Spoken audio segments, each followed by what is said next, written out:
मैंने रिसेंटली ये किताब पढ़ी और ये। मुझसे अक्सर लोग कमेंट्स में पूछते हैं कि मैं इतनी किताबें कैसे पढ़ लेता हूँ, क्या मैं बहुत तेज़ पढ़ता हूँ। शॉर्ट में इसका आंसर है नहीं। मैं बिल्कुल एक नॉर्मल लीडर की तरह पढ़ता हूँ। मुझे भी जब कुछ समझ में नहीं आता तो उसको वापस रिपीट करना पड़ता है। कई बार पूरी लाइन, पूरा पैराग्राफ मैंने कई बार पूरे पेजेस रिपीट किए क्योंकि मुझे समझ में नहीं आया। परंतु बुक रीडिंग को लेके मैं एक सिस्टम फॉलो करता हूँ और उस सिस्टम के बारे में इस वीडियो में आपको बताऊंगा। कहानी शुरू होती है एक किताब से। एक साल में पूरी दुनिया भर में लाखों किताबें पब्लिश होती हैं और हर किताब की एक कैटेगरी या एक जॉनर होता है। मेरी सिस्टम का पहला तरीका ये है कि मैं हमेशा सिर्फ एक पर्टिकुलर कैटेगरी, सिर्फ एक जॉनर की किताबें ज़्यादातर पढ़ता हूँ और वो जॉनर आपको पता है, हिस्ट्री। अच्छा, हिस्ट्री के अंदर भी एक सब कैटेगरी होती है, मिलिट्री हिस्ट्री। मैं उस सब कैटेगरी की ही ज़्यादातर किताबें पढ़ता हूँ। अब ये आप चांस की बात कह लीजिए या कोई इत्तेफाक कह लीजिए, मुझे सारी कैटेगरीज में नॉन फिक्शन में हिस्ट्री पसंद है और हिस्ट्री में भी ज़्यादातर मिलिट्री हिस्ट्री। इसीलिए अगर आप मेरे चैनल पे जाएं और सारी वीडियोस को देखें तो आपको ज़्यादातर वीडियोस नजर आएंगे किसी बैटल के बारे में, किसी वॉर के बारे में, मोस्टली मिलिट्री हिस्ट्री से रिलेटेड। कुछ वीडियोस पॉलिटिकल हिस्ट्री पे भी हैं, पर आप ध्यान दीजिए मेरे चैनल के कैटलॉग में, मतलब वीडियोस में, आपको रिलीजियस हिस्ट्री के वीडियोस नज़र नहीं आएंगे क्योंकि जैसा मैंने कहा मेरी ज़्यादातर रीडिंग फोकस्ड होती है मिलिट्री के ऊपर। आपको एक कैटेगरी की बुक्स पढ़नी है। ऐसा नहीं है कि आप दुकान में गए, आपको बहुत सारी किताबें अच्छी लग रही हैं, आप सब लेके आ जाओगे। ये काम किया जो बहुत लोग करते हैं अक्सर, तो आप कोई भी किताब कंप्लीट नहीं कर पाओगे। आपको किसी कैटेगरी में इस हद तक घुस जाना है कि आपके दोस्तों और आपके साथियों को लगने लगे कि आप टाइम वेस्ट कर रहे हो। तो अगर आपके साथी, आपके दोस्त आपको कहने लगे कि यार तू एक ही तरह की किताब क्यों पढ़ रहा है, इसका फ़ायदा क्या हो रहा है, तो आप कह सकते हैं कि आपने एक कैटेगरी या एक जॉनर पकड़ लिया है, जो कि मेरे हिसाब से बुक रीडिंग की हैबिट डेवलप करने के लिए एक अच्छी बात है। अब आते हैं पॉइंट नंबर 2 पे। एक बार आपने अपनी कैटेगरी, अपना जॉनर डिसाइड कर लिया, नेक्स्ट कदम होता है बुक का सिलेक्शन। जब आप कोई पिक्चर देखने आते हैं तो अक्सर आप लोगों से पूछेंगे आसपास से कि भाई पिक्चर कैसी है। आप ट्रेलर देखेंगे, टीजर देखेंगे, कई लोग IMDb रेटिंग देखते हैं, ये पता लगाने के लिए कि भाई जो पिक्चर देखने जाएंगे उनका 2-2.5 घंटा वेस्ट तो नहीं होगा। पर मैंने नोटिस किया है कि जब आप एक किताब उठाते हो पढ़ने के लिए, तो एक इंग्लिश में कहावत है, डोंट जज a book by its cover, यानी किसी बुक को उसके कवर को देख के जज मत करो। पर रियलिटी में मैंने देखा है कि अगर आप किसी दुकान से जाके बुक खरीद रहे हो ना, तो जनरली इंसान कवर देख के ही बुक को जज करता है। उस बुक के बारे में कोई रिसर्च नहीं किया होगा, पहले कुछ पता नहीं होगा कि ये किस टॉपिक पे है, किस बारे में बहुत गहराई से बात की गई है, और बुक उठा के लेके आ जाएंगे। अब आप बुक लेके आए, पढ़ना शुरू किया, 4-5 पेज पढ़े और आपको इंटरेस्ट नहीं आ रहा है, फिर आपने उसको वहीं छोड़ दिया और फिर आपको मन में गिल्ट हो रहा है कि मैं किताब नहीं पढ़ पाता, मैं कोई बुक कंप्लीट नहीं कर पाता। तो गलती इस चीज़ में नहीं है कि आपने किताब छोड़ दी, गलती कहीं इस बात में हो गई कि आपने पहले रिसर्च नहीं किया था कि वो किताब उस तरह की है क्या, उस कैटेगरी की है जो मुझे एक्चुअली पढ़नी है। तो मैं अपना आपको प्रोसेस बताऊं तो एक जॉनर में, मिलिट्री हिस्ट्री या हिस्ट्री के जॉनर में, पहले मैं ढूंढता हूं कि कौन कौन से ऑथर्स हैं जो बहुत रेप्यूटेड हैं, उस फील्ड में काफ़ी किताबें लिखी हैं, उस पर्टिकुलर फील्ड में उनकी अच्छी खासी रेप्यूटेशन है। उसके बाद मैं देखता हूँ कि इस बुक के रिव्यूज़ कैसे हैं, नॉर्मल जनता उस किताब के बारे में क्या कह रही है।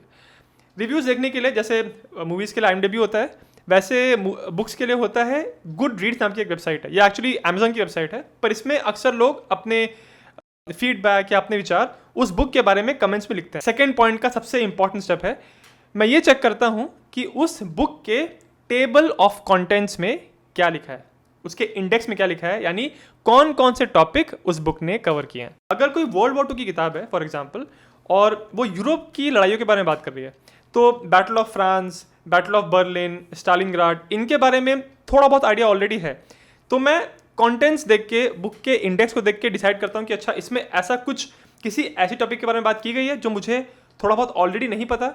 अगर मुझे नहीं पता तो मैं ज़्यादा लाइकली हूँगा उस बुक को पढ़ने के लिए, या फिर अगर मुझे पता है तो मैं फिर ये चेक करता हूँ कि इस बुक का ऑथर कौन है, उस ऑथर की मैंने उस टॉपिक पे कोई और किताब पढ़ी है, अगर नहीं पढ़ी है तो मैं उस बुक को पढ़ूंगा। पर देखना ये है जिस व्यक्ति ने वो किताब लिखी है, क्या वो एक लेजिट हिस्टोरियन है, क्या उसने उस फील्ड पे अच्छी खासी रिसर्च की है, क्या वो एक्सपीरियंस्ड है।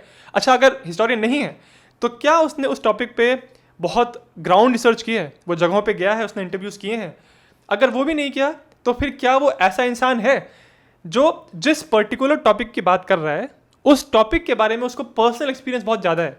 अच्छा, इस कैटेगरी की किताबें होती है मेमोइर्स, जिसको हम कहते हैं कि जैसे आप मान लीजिए एक आर्मी के चीफ हैं, आपने आपके देश के अंदर एक लड़ाई हुई, उस लड़ाई में आप खुद एक्टिवली शामिल हुए प्लानिंग के फेज़ में, स्ट्रैटेजी के फेज़ में, तो आप पूरी लड़ाई के बारे में बता रहे हो अपने पर्सपेक्टिव से।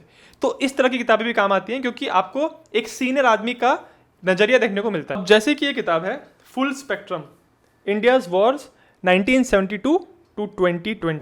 ये किताब लिखी है air vice marshal Arjun Subramaniam ने। ये भारतीय वायुसेना के आप कह लीजिए कि जो एयर चीफ होते हैं उनके जस्ट नीचे थे। इतनी सीनियर पोजीशन पे इन्होंने इंडियन एयरफोर्स में सर्व किया है।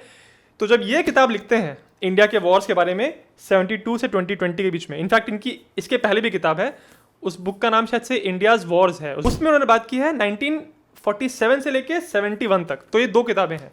जब इतना सीनियर मिलिट्री ऑफिसर जिसको एक्चुअली इतना ऑन फील्ड का एक्सपीरियंस है वो कोई किताब लिखता है तो ऑब्वियसली फिर तो मन करता है पढ़ने का। तो ये किताब मैंने पूरी पढ़ ली है। कहने का पॉइंट ये है कि अगर हमारे देश के retired army chiefs, navy chiefs या एयरफोर्स के सीनियर ऑफिसर्स ऐसी किताबें लिखते हैं तब उस किताब के पीछे एक लेजिटिमेसी जुड़ जाती है।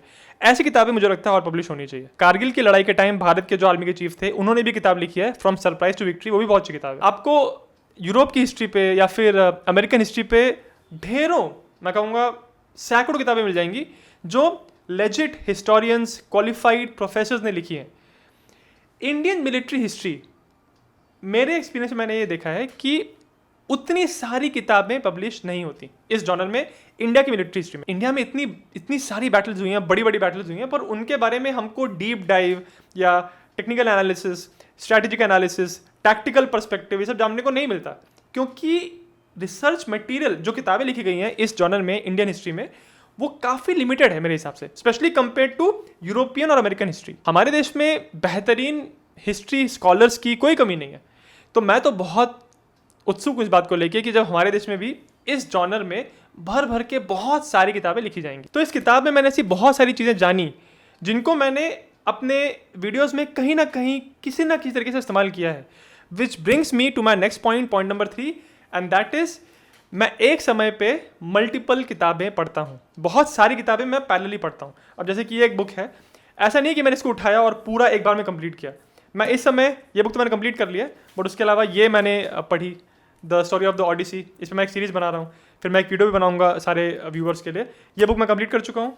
फिर एक ये बुक है द ट्रोजन वॉर, इसको मैंने बहुत पहले पढ़ा था पर मैं भूल गया हूँ अब, तो मैंने इसका कुछ पोर्शन कंप्लीट कर लिया है। फिर ये किताब है विंग्स ऑफ वेलर, ये मैंने अभी इसके 3 चैप्टर्स पढ़े हैं और इस पर मैं एक जनरली वीडियो लाने वाला हूँ। मेरा सिस्टम ये है कि जब मैं कोई किताब उठाता हूँ तो मैं उसके पेज तब तक पलटता हूँ जब तक मेरे पास रुकने का कोई रीज़न नहीं आया। अब रुकने के रीज़न क्या क्या हो सकते हैं? एक रीज़न ये है कि थक गए पढ़ते पढ़ते, 3-4 घंटे हो गए और अब नींद आ रही है या फिर थक गए। दूसरा रीज़न है भूख लग गई या किसी भी काम से आपको उठना पड़ रहा है, बुक से अलग होना पड़ रहा है। तीसरा रीज़न है कि बुक बोरिंग होती जा रही है। मेरे लिए पर्सनली अलग अलग किताबें पढ़ने का फ़ायदा ये होता है पैरेलली कि एक तो मैं जल्दी बोर नहीं होता और फिर हर किताब अलग फ्लेवर से, अलग स्टाइल से लिखी गई होती है। तो इसीलिए जब भी कोई मेजर जियोपॉलिटिकल इवेंट होता है तो मैं अक्सर उसको मैच करता हूँ उस नॉलेज से जो मुझे किसी न किसी हिस्ट्री की किताब को पढ़ के मिली थी। और इन पॉइंट्स के बारे में मैं मेंबरशिप पे वीडियोस बना के लोगों के साथ बात करता हूँ। मैंने रिसेंटली वीडियो बनाया था, एक्सक्लूसिव वीडियो मेंबर्स के लिए, उसमें मैंने इस बारे में बात की थी कि जो यूएस ने वेनेजुएला के सिटिंग प्रेसिडेंट को कैप्चर किया, वो घटना इंटरनेशनल लेवल पे हुई और उस घटना ने दुनिया को ये मैसेज दिया कि अच्छा यूएस चाहे अगर तो किसी कंट्री के सिटिंग प्रेसिडेंट को कैप्चर कर सकता है और कोई भी बाकी देश बस हल्ला मचाएंगे बट एक्शन कोई नहीं लेगा। ऐसी चीज़ों के बारे में अक्सर मेरे कुछ ओपिनियंस, कुछ राय होती है, पर मैं ये वीडियोस नॉर्मली व्यूअर्स के लिए डायरेक्टली अपलोड नहीं कर पाता क्योंकि ये वीडियोस जनरली बहुत अनफिल्टर्ड होते हैं और ऐसे नहीं होते जो मेरी सारी ऑडियंस को अपील करेंगे। सिर्फ कुछ ही लोग हैं जो इस तरह की वीडियो देखना चाहते हैं। अगर कोई ऐसा वीडियो मेरी ज़्यादातर ऑडियंस पसंद नहीं करती या उसको देखती नहीं है तो ये यूट्यूब के एल्गोरिदम के लिए वो चैनल को हर्ट कर सकता है। तो मेंबरशिप की वजह से मुझे ये फ्रीडम मिलता है कि जिस टॉपिक के बारे में मेरी अगर कोई ओपिनियन है तो मैं उसको बिना एल्गोरिदम के डर के लोगों के सामने ला सकूं। तो अगर आप मेरे चैनल की मेंबरशिप ज्वाइन करना चाहते हैं तो जहां सब्सक्राइब बटन होती है उसके बाजू में एक ज्वाइन बटन है, उस पर क्लिक कर सकते हैं और अगर आपको उसके पर्क्स, जो मेंबर्स को पर्क्स मिलते हैं वो आपको अच्छे लग रहे हैं तो आप ज्वाइन कर सकते हैं। मैं हिस्ट्री जर्नल में बहुत अलग अलग तरह की किताबें पढ़ता हूँ और ये उसका बहुत अच्छा एग्जाम्पल है। Brief history of modern India, ये किताब दरअसल रिकमेंड की जाती है यूपीएससी एस्पिरेंट्स के लिए। तो अगर आप तैयारी कर रहे हैं यूपीएससी की तो ये किताब आपको ज़रूर पता होगी। ये भी मैंने पार्शली पढ़ी है, क्योंकि ये ऐसी किताब नहीं है कि जिसमें कोई स्टोरी बिल्ड हो रही हो। तो ये किताब बेसिकली एग्जाम के प्रिपरेशन के लिए है, पर फिर भी कुछ चैप्टर्स हैं इसके जो मुझे बड़े इंटरेस्टिंग लगे। तो आने वाले समय में मैं इस पे भी कुछ वीडियोस बनाऊंगा, और शायद से ये भी हो सकता है कि मैं कुछ कोर्सेज बनाऊं जो कि सिलेबस के टॉपिक्स को कवर करें। अगर आपको ये आइडिया अपीलिंग लगता है तो इसके बारे में आपकी राय क्या है मुझे कमेंट्स में बताइएगा। आते हैं नेक्स्ट पॉइंट पे, पॉइंट नंबर 4।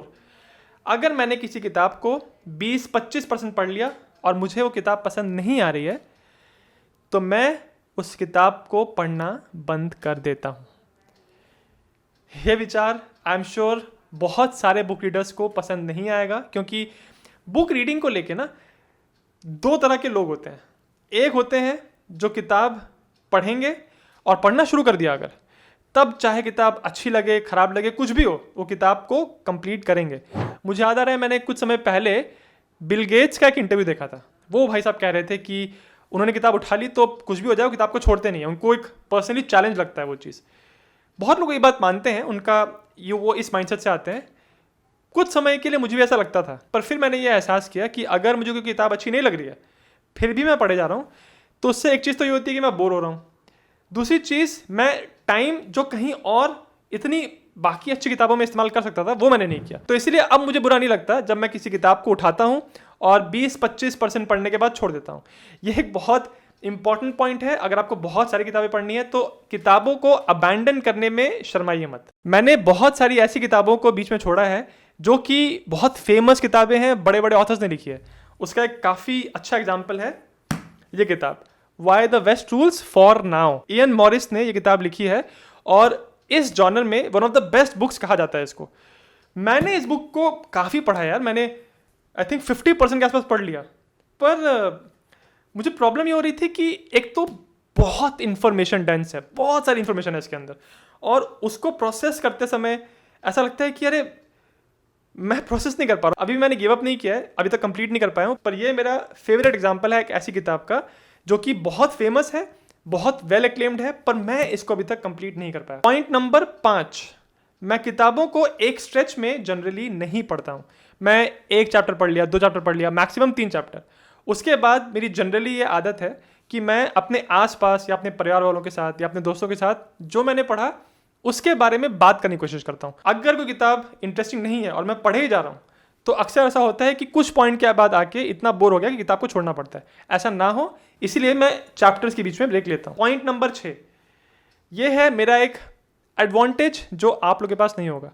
आप में से जो ऐसे लोग हैं जो कंटेंट बनाते हैं हिस्ट्री में, उनको तो किताबें पढ़नी चाहिए, पर बाकी जो लोग हैं जो सिर्फ शौक से किताबें पढ़ना चाहते हैं, उनके पास कोई एक्सटर्नल कारण नहीं है किताबें पढ़ने का, उनके लिए एक मोटिवेशन रिलेटिवली कम हो जाता है। मान लीजिए 2 लोग हैं, कोई एक रेगुलर व्यूअर जो कि हिस्ट्री कंटेंट नहीं बना रहा है और एक हूँ मैं। जो रेगुलर व्यूअर है अगर उसको हिस्ट्री की किताब पढ़ना अच्छा लगता है पर कभी मन नहीं कर रहा तो वो ना पढ़े तो कोई नुकसान नहीं, क्योंकि मैं हिस्ट्री से रिलेटेड कंटेंट बना रहा हूँ तो मेरे पास हिस्ट्री की किताबें पढ़ने का एक एडिशनल इंसेंटिव या एक एडिशनल पुश है जो कि बाकी लोगों के पास नहीं होता। तो अगर आप किसी व्यक्ति से अपनी बुक रीडिंग हैबिट्स को कंपेयर करते हैं और आपको बुरा लग रहा है कि अरे मैं तो कितनी कम पढ़ता हूँ किताबें, वो तो बहुत पढ़ता है, तो एक बार ये भी देखिए कि उस सामने वाले व्यक्ति के पास किताबें पढ़ने का कोई एडिशनल रीजन या कोई एडिशनल इंसेंटिव है क्या जो आपके पास नहीं है। पॉइंट नंबर 7, ये फाइनल पॉइंट है और बहुत क्लीशेड पॉइंट है।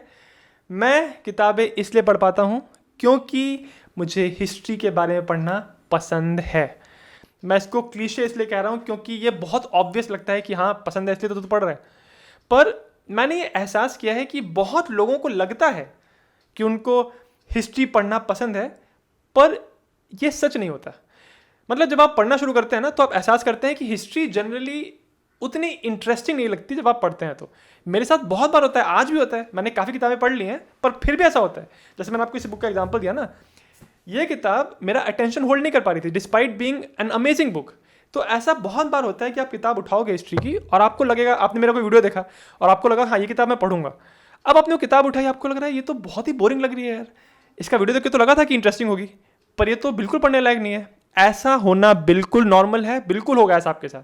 तो एक्सपेक्टेशन सही रखिए ऐसा हो सकता है कि आप कोई बहुत महान ऑथर की किताब उठाएं और आप एकदम डिसअपॉइंट हो जाएं, ऐसा हो सकता है। तो इसीलिए जैसे मैंने पहला पॉइंट में कहा था, ये डिसाइड करिए कि आप कौन से कैटेगरी की किताबें पढ़ना चाहते हैं। मैं सिर्फ मिलिट्री हिस्ट्री और हिस्ट्री किताबें पढ़ता हूँ क्योंकि उस पर्टिकुलर जॉनर में मुझे इंटरेस्ट बहुत है। अगर आप मुझे कहें कि मुझे ज्योग्राफी की बुक पढ़नी है, बहुत सारी केमिस्ट्री की बुक पढ़नी है, तो मैं नहीं पढ़ पाऊंगा। रिसेंटली किसी मेरे कमेंटर ने ये कहा था कि उनके प्रोफेसर उनको कहते हैं कि बहुत किताबें पढ़ा करो, पर वो पढ़ नहीं पाते। तो उनको रिस्पॉन्ड करते समय भी मैंने यही कहा था कि मुझे भी अगर आप आके कहें कि 10 तरह की किताबें सब पढ़ लो, तो मैं नहीं पढ़ पाऊंगा। जब मैं स्कूल में था, कॉलेज में था, तो मेरे साथ भी यही होता था कि मुझे जो किताबें मेरे काम की हैं, जो सिलेबस में हैं, जिस पे एग्जाम में क्वेश्चन आने वाले हैं, शायद मैं वो किताबें नहीं पढ़ता था, पर मैं वो किताबें पढ़ता था जिनका सिलेबस में कोई फ़ायदा नहीं है, जैसे कि हिस्ट्री की किताबें। तो अगर आप किसी पर्टिकुलर जॉनर में इंटरेस्टेड हैं, उस कैटेगरी को पढ़ना आपको अच्छा लगता है, तो सिर्फ उसमें ही आप स्टिक करेंगे, वही किताबें पढ़ेंगे, तो आप नोटिस करेंगे कि आप ऑटोमेटिकली बिना किसी के बोले आप ज़्यादा पढ़ पा रहे हैं। इसीलिए आपकी बुक रीडिंग का जॉनर पिक करना बहुत इंपॉर्टेंट होता है। तो मेरे सिस्टम के ये 7 पॉइंट्स थे और इन्हीं पॉइंट्स को फॉलो करते हुए मैं रेगुलरली किताबें पढ़ पाता हूँ।